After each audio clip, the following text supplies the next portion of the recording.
Welcome to The Explainer. Today, we're diving into a truly fantastic story called The Boy Who Found a Secret Door in His School. We'll be unpacking this mix of mystery, magic, and honestly, the true meaning of courage. We're going to look at how the narrative uses some incredibly vivid contrasts and this constantly escalating tension to really drive home a powerful message about, well, facing the unknown. It's a brilliant adventure that perfectly mirrors the classic hero's journey, and the way it handles its psychological reveals, I think you're going to find it absolutely fascinating. So let's kick things off by having you ask yourself a pretty simple but profound question. What would you do if you found a secret door? Seriously, think about it. Would you just walk away, or would you actually turn the handle? Keep this question in the back of your mind as we go through this, because it's completely going to change how you view our main character's choices. Because ultimately, this isn't just a story about some magic door, right? It's really about how all of us respond when life just suddenly throws the unknown right in our faces. All right, so our journey starts somewhere we're all super familiar with, just a totally ordinary, empty school hallway. We meet this curious kid named Ian. He's staying late after school, the halls are dead quiet, and then boom. Out of nowhere, he spots this mysterious, glowing door right at the end of the corridor. And notice how the story instantly isolates him here. There's literally no one else around to tell him he's not crazy. It's just Ian experiencing his very own call to adventure. This impossible, unexplained light just completely shattering the boring reality of a normal school day. Now, what's really cool is Ion's immediate reaction. He doesn't just run away screaming. Instead, he just kind of stops and observes. He's thinking, that's strange, I've never seen that door before. It perfectly captures that innate human spark of curiosity, right? And this happens just a split second before the strange door slowly creaks open completely on its own, basically silently daring him to step inside. And here we go. This is the exact threshold moment. Like the story says, one ordinary school day, a curious boy opened a door that wasn't supposed to exist. If you know the hero's journey framework, you know this is the classic crossing the threshold. This single, irreversible action kicks off everything that follows and, honestly, changes his life forever. The text makes a huge point of emphasizing this massive jump from the totally ordinary to the absolute impossible. Just look at the incredible contrast here between his boring, everyday reality and the absolutely breathtaking realm he just stepped into. On one hand, you've got this quiet, empty, kind of depressing school hallway. But then, on the other side of that door, Ion is instantly transported to a magical world literally floating among the clouds. It's a jarring visual shift. The author doesn't baby us and gradually introduce the magic. No, Ion and the reader are thrown straight into the deep end of a completely different reality. So stepping through, Ian officially enters what's called the Forgotten Kingdom, and it is stunning. We're talking literal flying islands drifting through the sky, animals that can talk, and these massive, giant crystal castles towering overhead.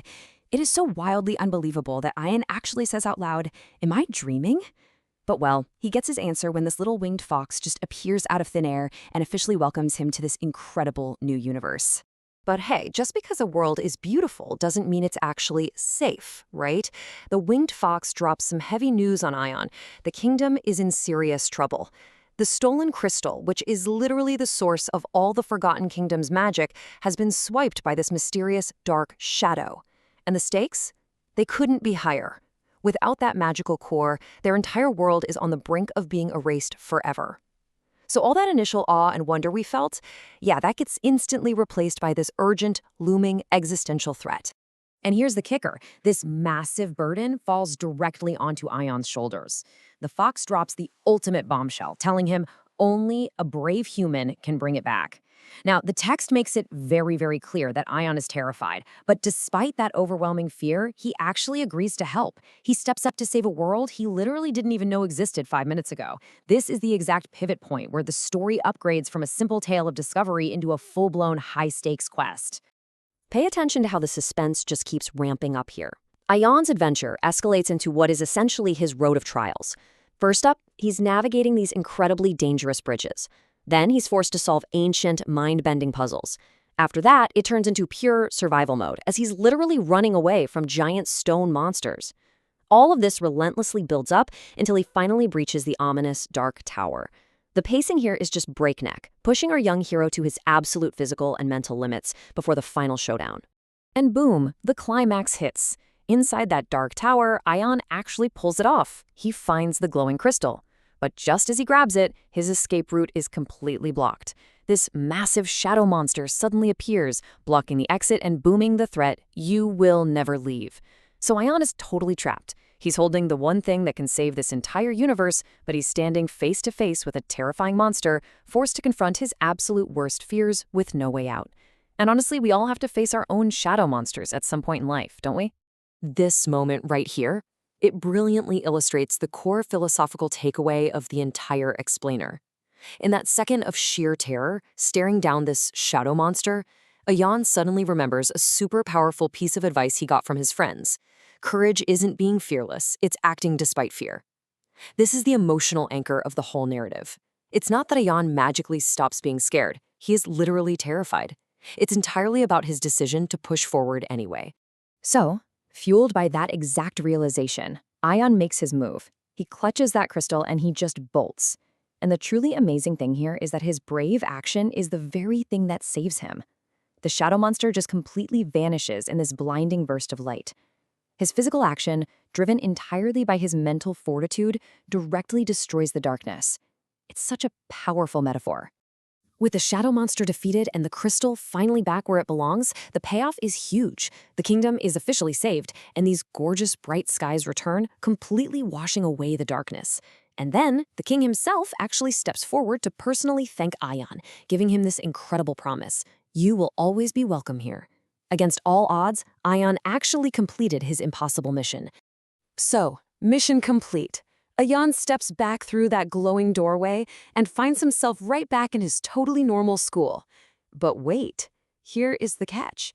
When he goes back the very next morning to check on it, the magical doorway has vanished without a single trace. It's just gone. It looks as if that hallway was never anything more than just a boring, normal school corridor. But even though the door is gone, there is one single piece of evidence left behind that changes absolutely everything. Just one.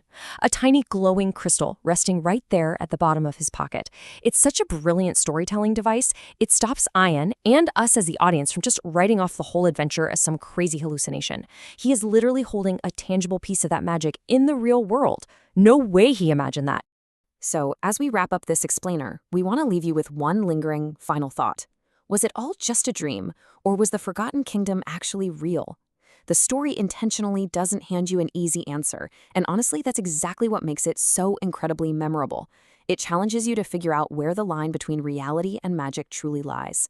It really asks you to think about the power of curiosity, the absolute necessity of courage when you're terrified, and the amazing possibility that extraordinary things might just be hiding right behind the most ordinary doors. Thanks so much for joining me today. Keep exploring, and I'll catch you next time.